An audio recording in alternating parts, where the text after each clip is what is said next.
I hope our audience today is more captive than our new friends. What do you mean? Let's find out! I'm Claire. And I'm Vince. And this is Friends of Legend!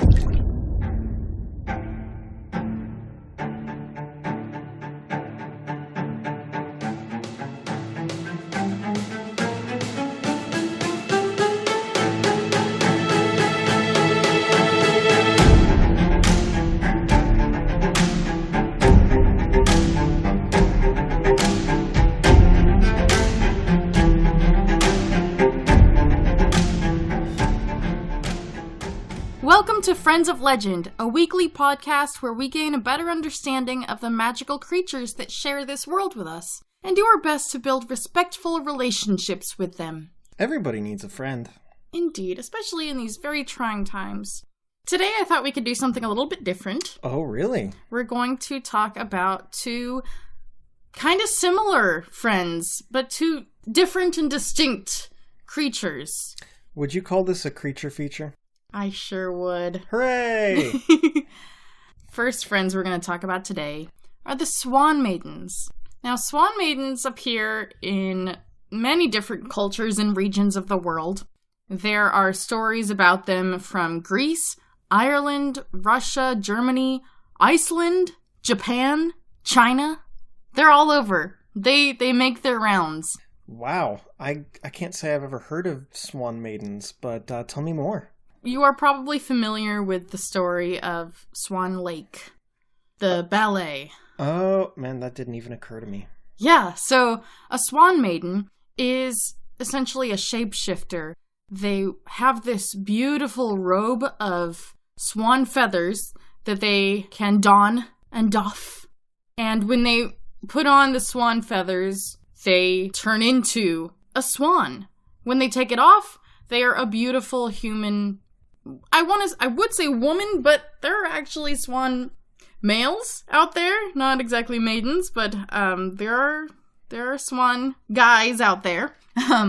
But it's mostly maidens in the world. So usually what happens is when a swan maiden is bathing, usually in a lake, they're not wearing their robe of feathers. So what can happen is typically unmarried men will come and find the maiden and steal her robe so that she can't fly away. And that compels the maiden to marry the man, which is super creepy. Yeah, that's problematic to say the least. Mm-hmm. Yikes. No good. But on the brighter side, usually what happens with these maidens no more after being married, they will often bear children for their captor, and sometimes the children will grow a little bit older and they will sing a song telling the swan woman how to find her robe, where the father has hid it. And then as soon as she finds it, she escapes back to the lake, back to whatever body of water she used to live in, and she never turns back. Well, that's a good end to that sort of tale, but it still makes me feel achy. Yeah, it's a very sad sort of situation all around. They are very peaceful creatures. You might be aware that other friends of legend, like mermaids and sirens, have a little bit more of a vengeful nature, but Swan Maidens, they're just keeping to themselves. They, like I said, they'll be bathing, they might be singing, just kind of having a lovely time by the lake or river, and they just kind of get stolen away. But I do like when they are able to return to their swan families. Hopefully they all get to that point, but for some it's not so happy of an ending if they can't find their robe. Meep.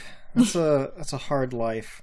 So this kind of answers my question, but is pretty much the only interaction that swan folk have with people just creepy dudes stealing their swan robes and forcing them to be a spouse until they can escape?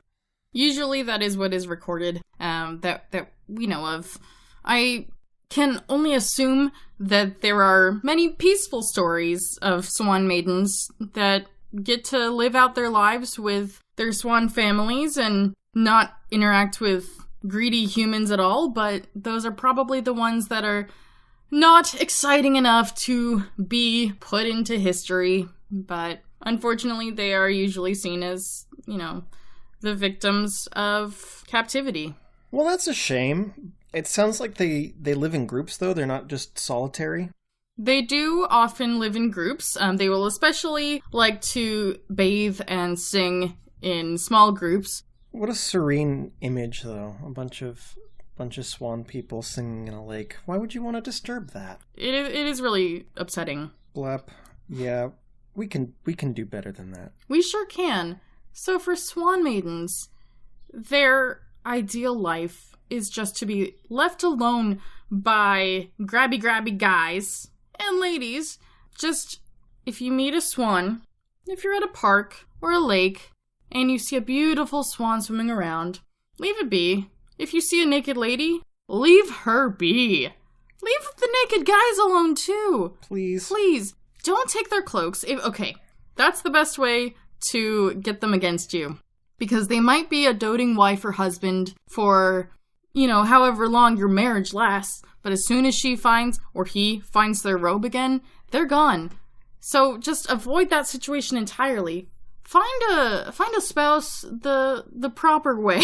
Yeah, find a spouse that actually wants to be there. Meet them at a coffee shop. Don't go taking their clothes while they bathe nude in a body of water, because you wouldn't want that to happen to you, presumably. Yeah, it kind of reminds me of that trope in a bunch of sitcoms where... coming-of-age movies. Yeah, where, all the kids are ripping off their clothes to go skinny dipping in the lake, and then the group of bullies sneak up and grab the clothes and make off, and... yeah, no, it's terrible, it's humiliating. But you especially don't want to strip these poor swan folk of their free will. Please don't do that.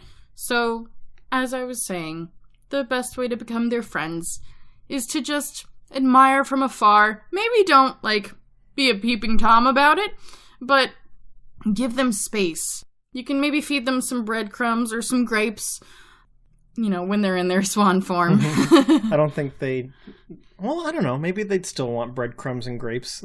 It's a kind of a comical sight, but you probably shouldn't be approaching them while they're nude humans. Anyway. Yeah, it's just icky. So I kind of wanted to talk about, there's a Swan Maiden character in J.R.R. Tolkien's book, The Silmarillion, which I think you've read. I have, but it's been a while and I don't remember. Can you refresh my memory? She's got a name. Hold on, let me... You're including this in the podcast. I can. This is the kind of journalistic integrity you can expect from our most vaunted and esteemed of podcasts. So here's the thing. I didn't take down her name because I knew I wouldn't be able to pronounce it correctly. Oh. Here, let's find it. Okay. Eowyn. Sounds like Arwen and Eowyn. I think it's Eowyn. Eowyn. E-A with an umlaut, R-W-E-N. Hey, guess what, guys? We have an email address. If you find yourself yelling at your podcast saying that's not how you say that, why don't you record yourself saying it, and we can educate ourselves. That would be much appreciated. Please don't yell at us, though. No, don't shout. We are sensitive. Mm-hmm. No, it's all good. But swan maidens are very prevalent in lots of folklore from all over the world. Swan Lake is a Russian ballet, of course. And then there are stories of Germanic hunters that have come across swan maidens in the forests of Germany. So they're all over the place. That takes me to our next friend. As I said, it is kind of a similar being to swan maidens, but these are ones that have a very special place in my heart because of all the pop culture surrounding them. I think I know what you're talking about. We're talking about Selkies. Yay! So, orc. So instead of swans, Selkies are seal folk. And they typically stay in the European region. You'll find most Selkies in Scotland, specifically the Northern Isles. So Shetland and Orkney. Orkney. Orc. And I didn't know about Orkney until I did my research, and I'm very happy about it, because of the orcs. It's an old Viking settlement. Oh, neat. That's really cool. Anyway, that's where Selkies live. They also live in Iceland and the Faroe Islands. Ah. Home to your favorite band. That's right. So, Selkies, when they are in the sea, they are in seal form. Gray seals, to be specific. But when they come on land, they shed their seal skins and become beautiful, pale-skinned, dark-haired humans. You also have a predominantly female population of Selkies, like in the Swan Maidens, but some of them are males. So, there you go. The same thing sadly happens to Selkies that happens to Swan Maidens. Greedy men and women will come along to a seashore and will steal a Selkie's sealskin. And then they are compelled to marry that person. But the whole marriage, they will kind of gaze out longingly at the sea. That's all they can think about. They might reproduce with their spouse, but as soon as they find their sealskin, they're back at it. They're back in the sea, which their husbands and their children will grieve them, but they never return. Why would you want to be in a relationship with someone who's so distant? I mean, it's not the Selkies' fault. Well, it's not talking about the Selkie. I'm talking about the person. Like, why would a person want to be in that kind of relationship? Why would they put themselves in that situation? Yeah, and they're probably blinded by lust and infatuation, and they're not thinking through what will come of their union. Gross. Yeah, it's a lose-lose for everyone. But especially the kids. Yeah, I know, the kids. Oh, poor things. But oftentimes, little kids will be very curious, romping around through their house. They might go up into the attic, find an old chest that Dad locked away, find a sealskin inside, and, hey, Mom, look what I found. Like, yoink! See ya! Deuces. Yeah. But the male Selkies are particularly handsome. And oftentimes, they will be the more predatory party. I'm imagining that when they take their seal skins off, they look like literally anyone from JoJo's Bizarre Adventure. Chiseled, tall, ripped. Probably so. But the funny thing is that when Selkie males reproduce with human females, their kids are web-toed. Web fingers and web toes. And that doesn't really happen as much when you have a Selkie mother, but unfortunately, you're gonna have some wonky-looking kids. If you've got a Selkie dad, I mean, that's okay. We can get around it. They'll probably be better swimmers for it. That'd probably explain away that sort of condition that some people are born with, because it's a real thing. You can have webbing. Actually, yes. So what I found in my research is that a lot of folks that came across children with that birth defect attributed it to Selkie folk. They thought this person is not a person, not a human at all. So that, of course, has been debunked in at least most cultures.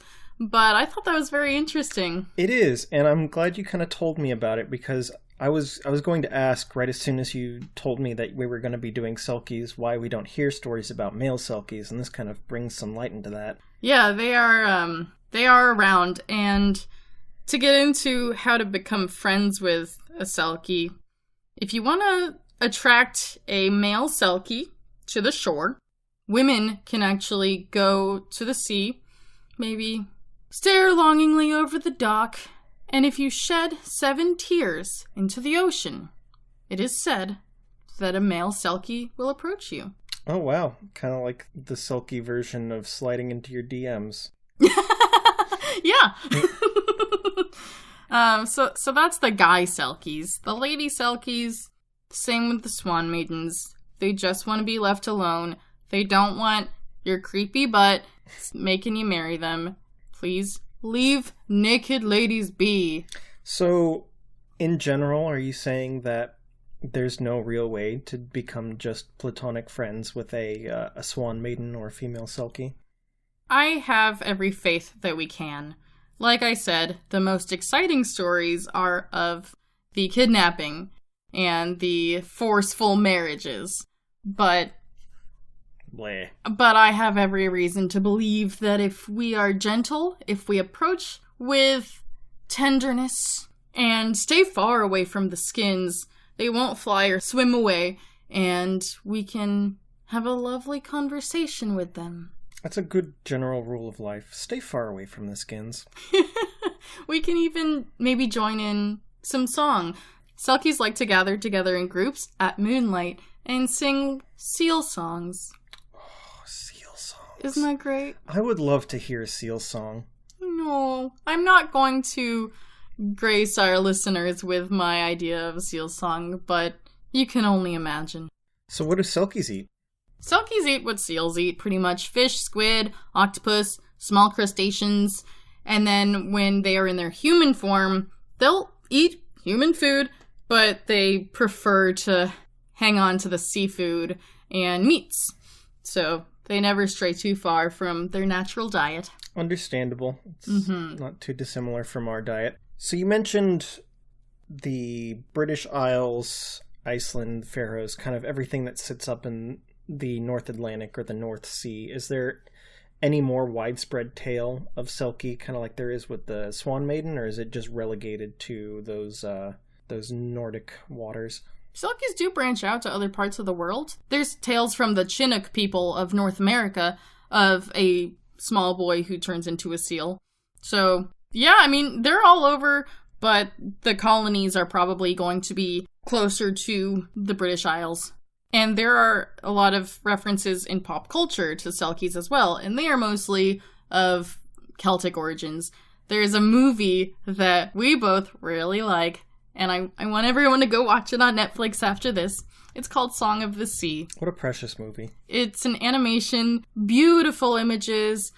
It's about a family that deals with having a Selkie mother and what happens when she returns to the sea. Did you know they're referenced in A Song of Ice and Fire as well? I did not know that. Yeah, not in the show.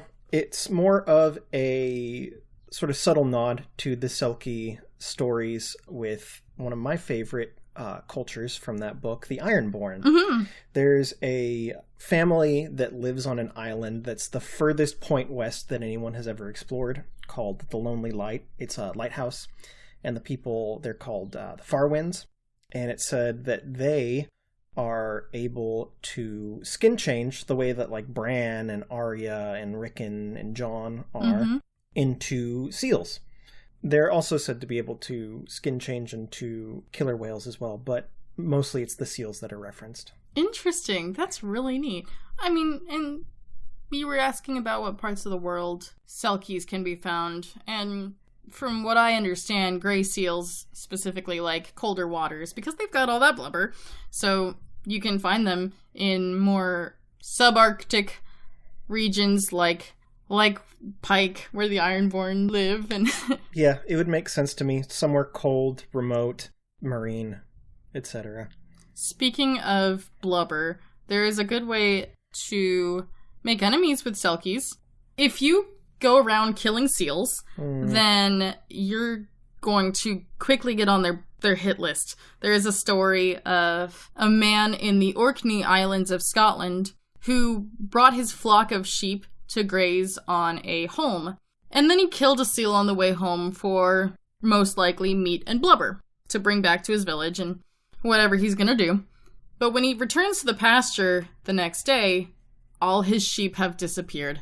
But everyone else who had flocks of sheep on the island, they all had their sheep still, so it's just him and his horrible wrongdoing that led him to lose his sheep. You know what you did.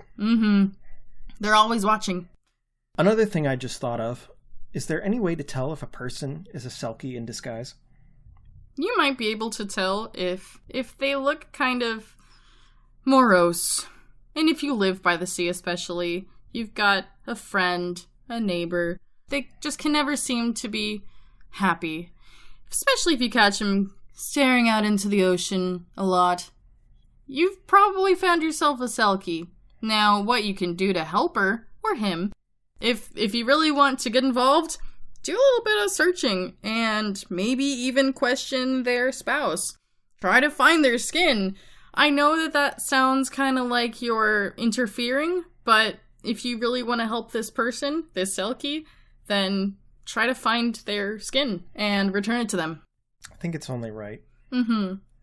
So if you want to learn more about Selkies while keeping a good distance from the real ones, you can watch movies and read up on them. There's another movie that my mom would always show us at St. Patrick's Day called The Secret of Ronan-ish.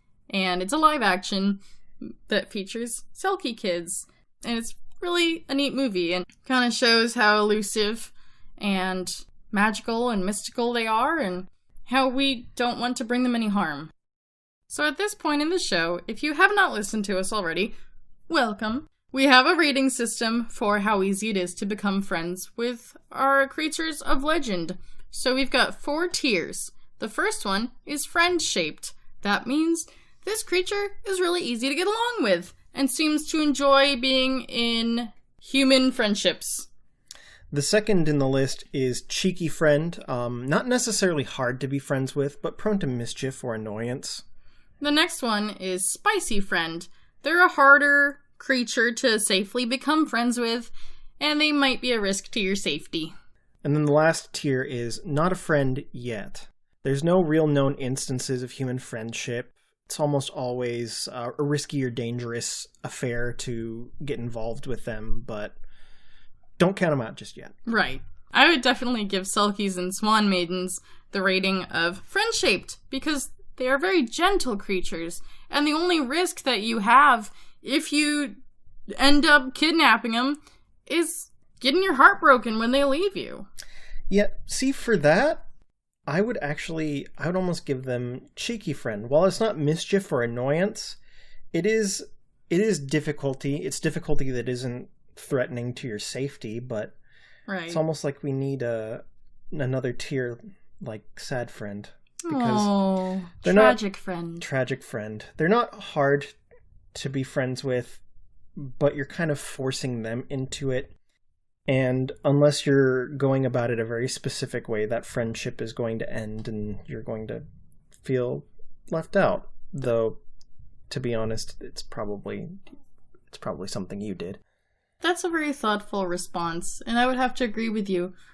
The Selkies and Swan Maidens don't seem like they really need or desire human companionship, but they're also not going to be downright harmful to you. But yeah, I definitely think you're right. It is harder to get close to them without doing them harm. So I think what we should do in our journey to become friends with everyone is maybe recognize those who want to be left alone. Or at least just admired from afar. Give them a nice wave from across the lake. Make the first move, but give them their space. Mm-hmm. Leave a plate of tasty mussels out. Yeah. Thank you so much, everyone, for listening to our show. Yep. I hope you enjoyed this double feature. Mm-hmm. And I hope that you will do your best to take what we have told you to heart and to respect the nature around you and naked bathers on the lakes and seashores. Especially that, because even if they aren't Selkies or Swan Maidens, don't go taking their clothes. Just don't do it. Yeah, no, they need that. If you enjoyed the show, feel free to leave us a review on whatever podcast service you like, or perhaps even subscribe to us. It really helps us out a lot. Yeah, if you subscribe to us, then you'll be notified of our new episodes when they come out. We release them every Saturday. We also have a website. It's friendsoflegend.com. You can go there to see some of our past episodes, read About Us pages, frequently asked questions. There's a place there where you can send in contact forms or even see our social media sites. Yeah, we're on Facebook, we're on Twitter, always posting new things every week. So if you follow our Twitter page, you will get clues on Friday as to what we're going to talk about that following Saturday. Yep, just a little sneak peek to whet your appetite for the next mythical friend. Mm-hmm. Thank you again so much for listening. And remember, when it comes to Friends of Legend, charm them. Do not harm them.